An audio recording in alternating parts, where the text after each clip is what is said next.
Alright, so I'm going to do my keto crack casserole, and the recipe is going to be below and on the blog post that I'm going to link. So the recipe is pretty much the basic guideline, so it's how it would work.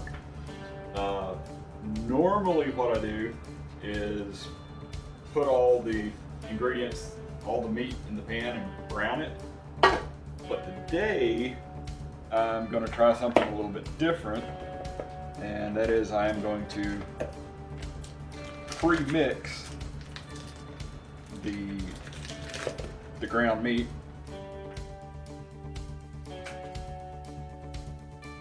and the sausage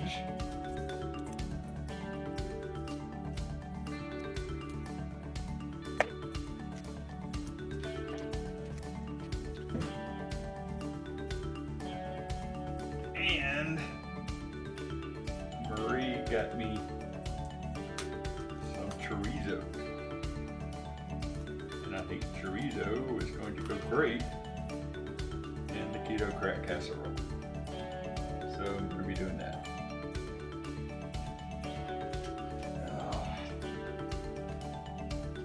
Might be getting a little sloppy here.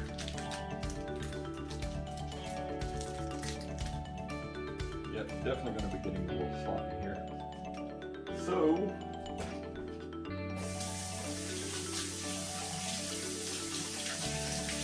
I'm going to wash that off my hands.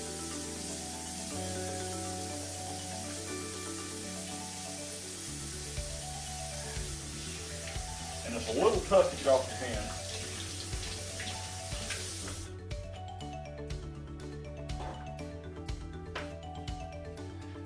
Need to protect my shirt.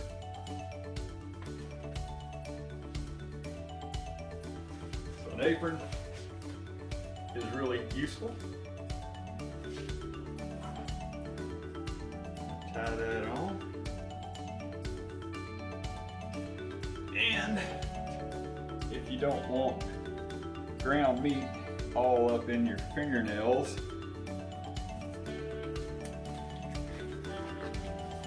get you some nitrile gloves. These I bought in AutoZone or something like that. Probably O'Reilly. But even though you have gloves on, it's always a good idea to wash the gloves out of the package. Just make sure you're not putting any unwarranted flavoring in your dish.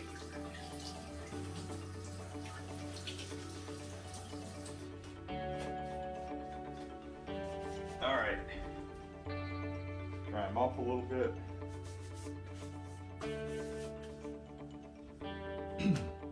And mix. Just get in there and mix the chorizo, the sausage, and the ground beef all up. That actually feels good on the hand. The meat's not sticking to the glove. Oh, this is so much better than doing it with just your hands.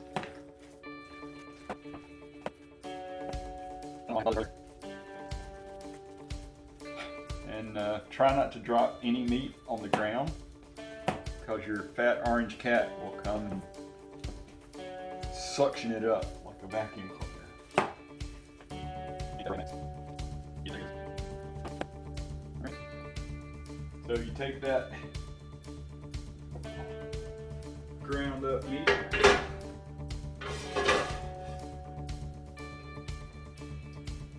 this has been a wonderful tool for ground beef. Get your flame up, because yeah, now we're cooking with gas. I love cooking with gas.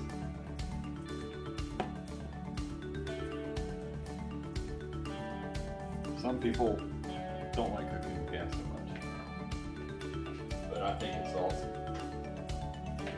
You got a nice lot of meat here.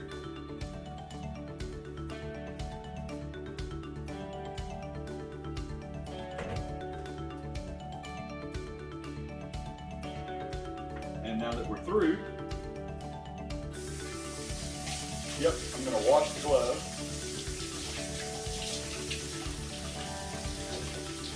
Or rinse it. Wow, that just rinses right off.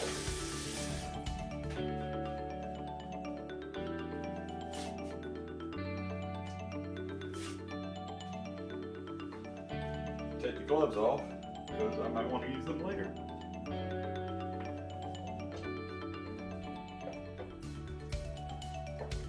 We're just going to brown this up.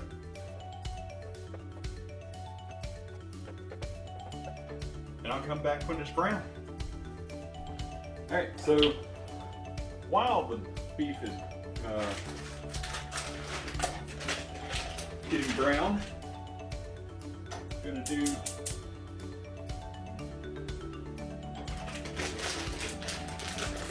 going to warm up the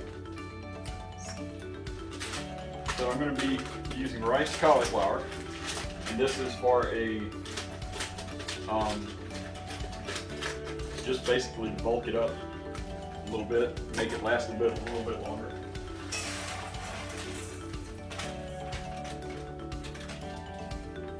It's also, you know, good keto friendly stuff, but we're also adding seasoning blend of veggies. This says it's good for meatloaf and other recipes. It's got onions, celery, green and red peppers, and parsley flakes. I can excuse the parsley flakes because the rest of it's good.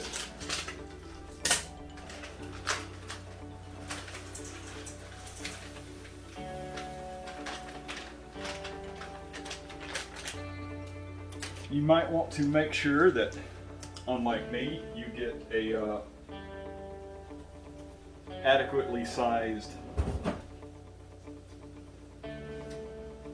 pan to saute these in.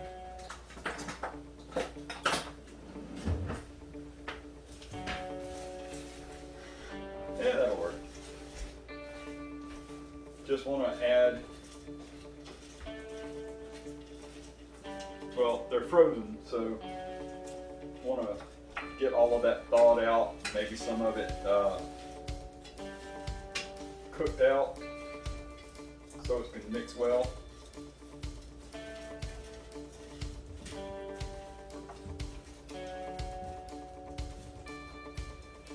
And once that gets nice and warm, all the water cooked out of it, probably going to strain that.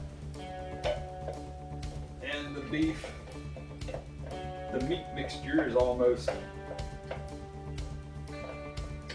ready to go.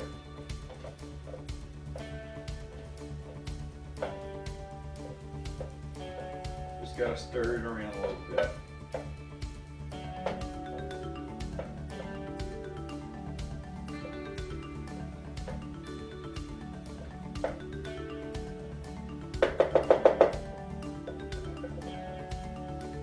Alright, back in a few. So one of the things to do with the vegetables is to put a little olive oil in there, extra virgin. Helps it saute a little bit, and might provide some health benefit. So I'm going to take the sauteed veggies, and they've got a good amount of liquid in them or in the bottom from getting frozen and re-thawed out, but they're nice and mixed up. So I'm going to take these over to the strainer, the colander, or whatever you want to call it. Dump them in there. I like the word sieve.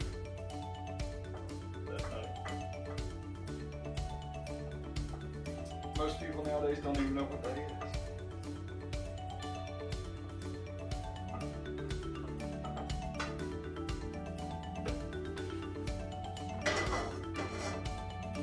I'm actually going to be doing another batch of rice cauliflower. So I'm just going to start that while that's draining a little bit. This rice cauliflower is for a different dish. So, nice brown. You need to green. The meat.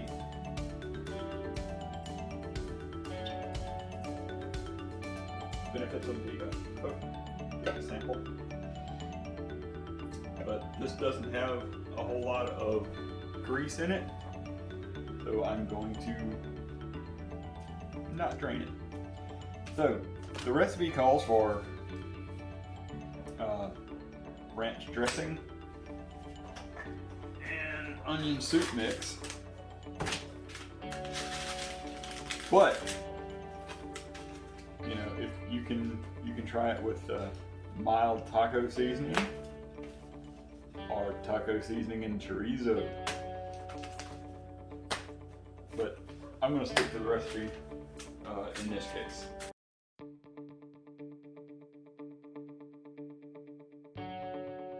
Yes, the heat is off currently. So then we're going to look at our recipe, which I have printed out right here.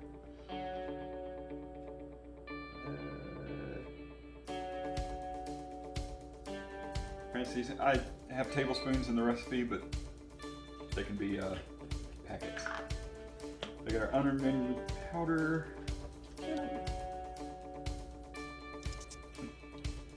Let's put a half a tablespoon of onion powder.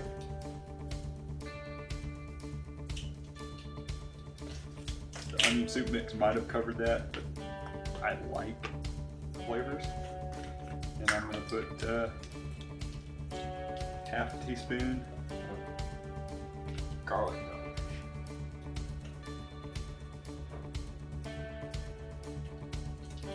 Teaspoon, tablespoon. Now, the piece de resistance for this is Pinty Spices Northwoods Fire. Now, there's a variety of Northwoods that is just plain Northwoods without the fire. But you know, you gotta have a little extra fire. So putting in Northwoods Fire seasoning mix, and I bought it in the bag, so I dump a lot of it in here. So this is 2 tablespoons of Northwoods Fire is going in there. Now, I've mentioned that you start, take from the base recipe, make that, follow the recipe, and then start adding stuff. Today,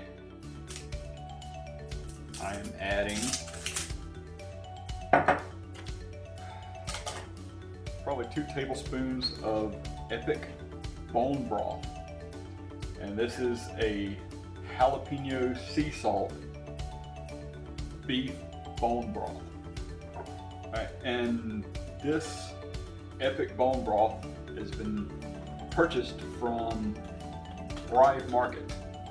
Thrive Market is a really awesome place to get high quality foods. Their subscription, so our membership base, but so I started using them several years ago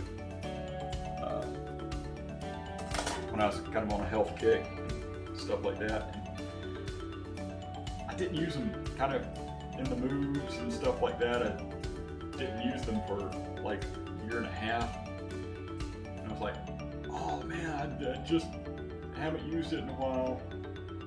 And it turns out that if your savings they calculate don't add up to your membership fee, you get that membership fee credited to you to purchase.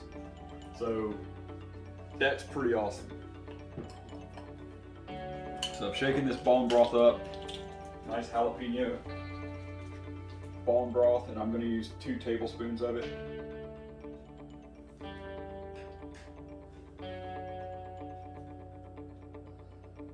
I'm going to use 3 tablespoons of it.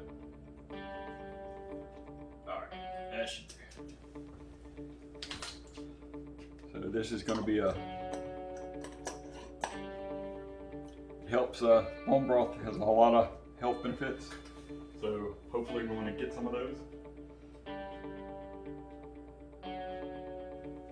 Almost forgot.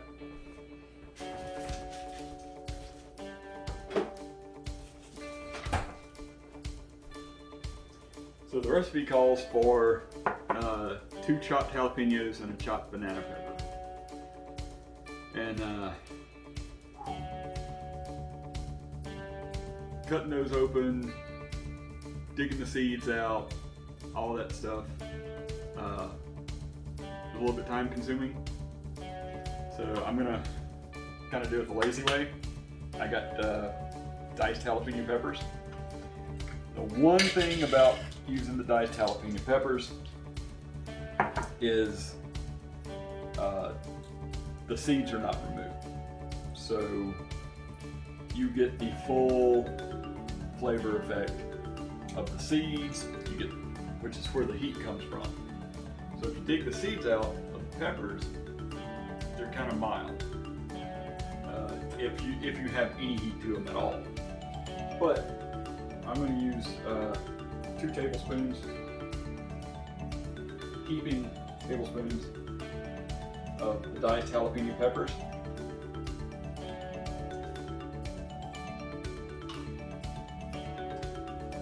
Yeah, let's make that 3 as well. In place of the 2 chopped jalapeno peppers. And this is going to add a little bit extra heat along with the banana, along with the jalapenos. Yeah, now just going to heat and mix this up. The Lipton onion soup mix, because that has some dried onions in it. So you want to make sure that you have enough liquid in there to soften those up a little bit, or you're going to notice it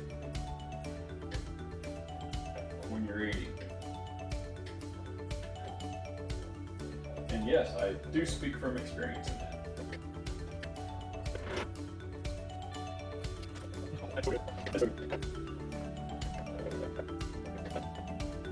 Alright, just added the heat back. Mix the seasoning in with the meat.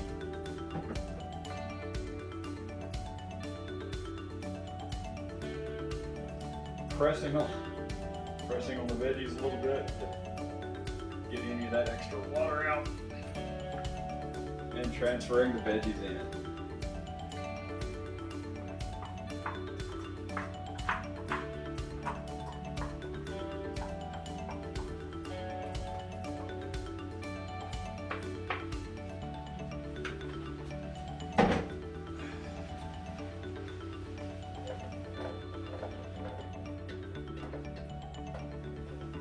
The chorizo adds a nice red tint to the meat, and all this white stuff is going to get blended in there. The onions and the rice cauliflower.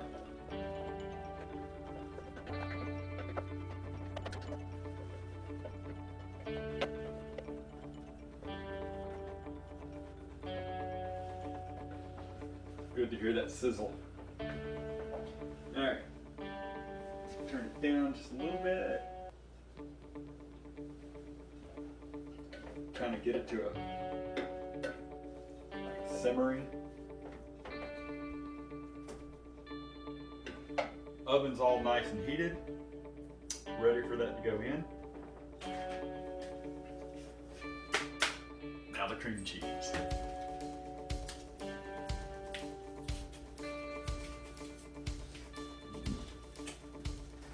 we got 16 ounces of cream cheese. That's part of what makes it the crack.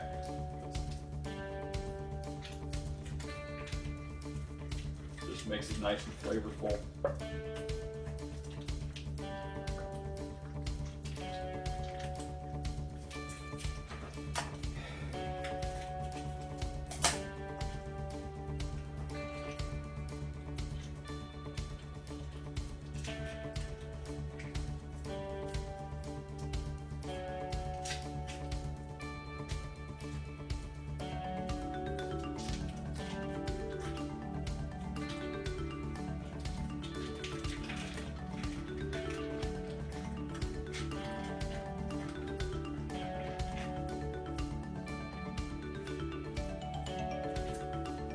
And another benefit of being cooked is you can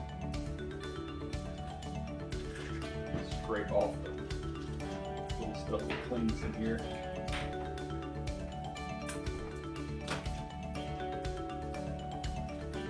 And sample it. Just sampling to make sure everything's nice and good. Yep, that tastes fine.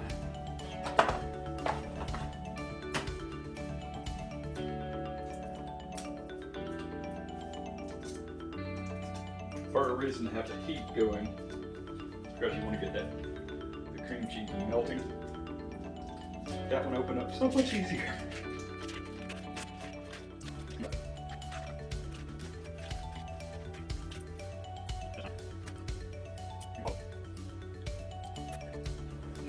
That's a lot of cream cheese. I should have used the gloves on that one.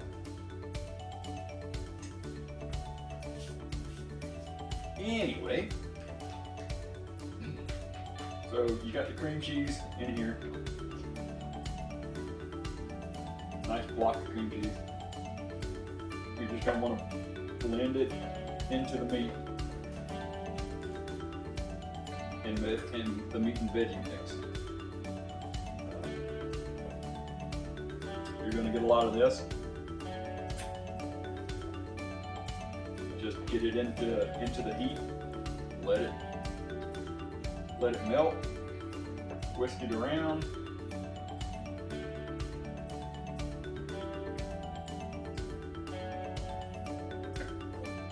May seem like it takes forever, but you get the warm meat sauce in there, or the meat mixture in there. Just keep pressing it into the cream cheese, rolling it around until you don't see any blobs of cream cheese.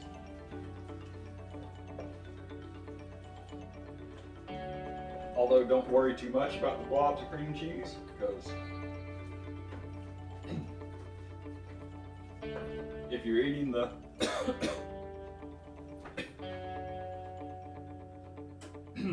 spicy. If you're eating the keto crack casserole and you encounter a blob of cream cheese, it's like, ooh, solid cream cheese. So it's like a bonus.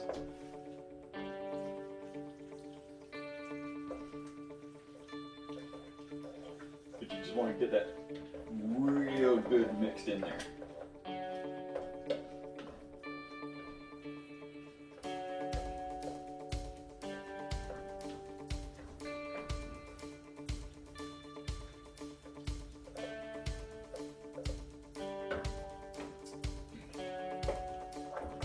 So the recipe also calls for French onion, right? The crispy French onion topping, the fried onions, crispy French's fried onions, whatever you want to call them. So you dump those in a gallon Ziploc bag, get a little can, roll over them, crush them up fine, and add that to the top. I'm not going to do that on this one, but the shredded cheese is going to go on top, and we're going to put it into the oven. So this is all nice and mixed up. It's got a creamy look to it. Now, so the red tint is pretty much overwhelmed by the cream cheese.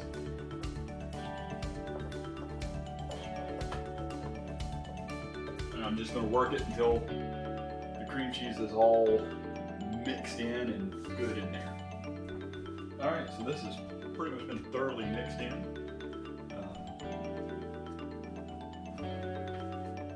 See a little cream cheese sitting there on top. How did I miss that? So now we're gonna clean off the mixer because we don't want to lose any of that flavor.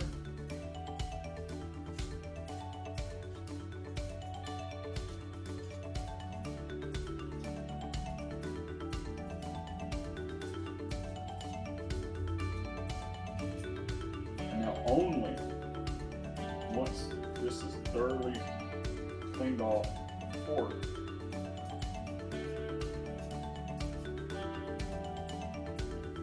everything possible is in there. You're not going to use this again for cooking.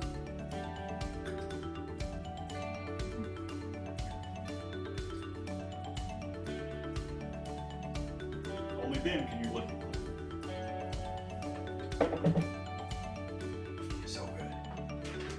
Oh, that's so good. So we got some sharp cheddar.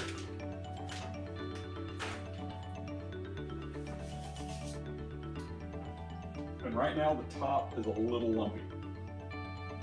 So we're going to want to put a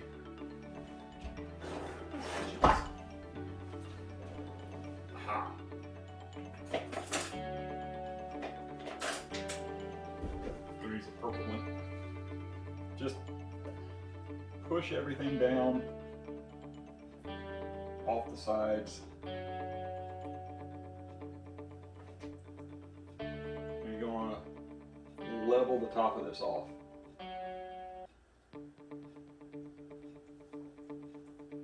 Just like it was a cake.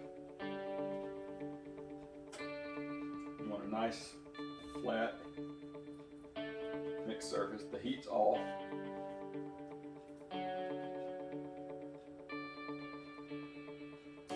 So it actually kind of looks like a cake batter. A very meaty cake batter. It even jiggles a little bit. So level that off. And then we're going to add the cheese topping.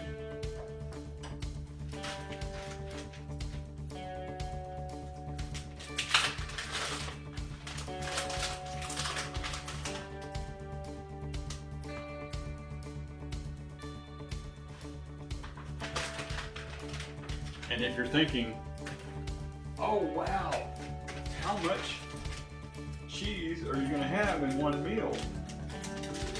Well then this channel's just not for you. There's never enough cheese. There's never too much cheese.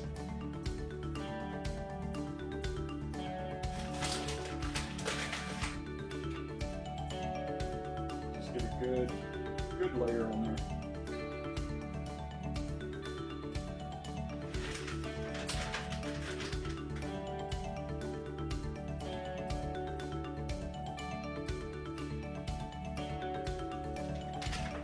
And like I mentioned earlier, if you wanted to, you could put some of the French's crispy fried onions,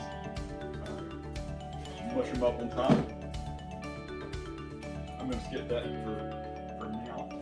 Like I said, the oven is nice and heated, so we're going to slip this whole thing in there.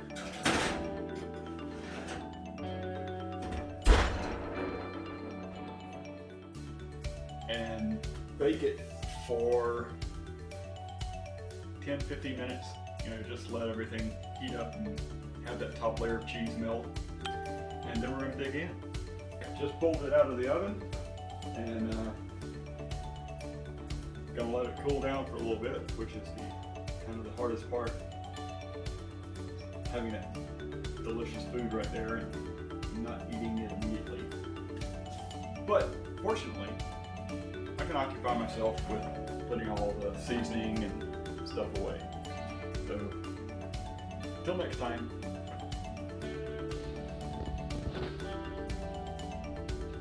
That's what it looks like. Just a cheese-covered casserole. You dip into that, take a bite, and delicious.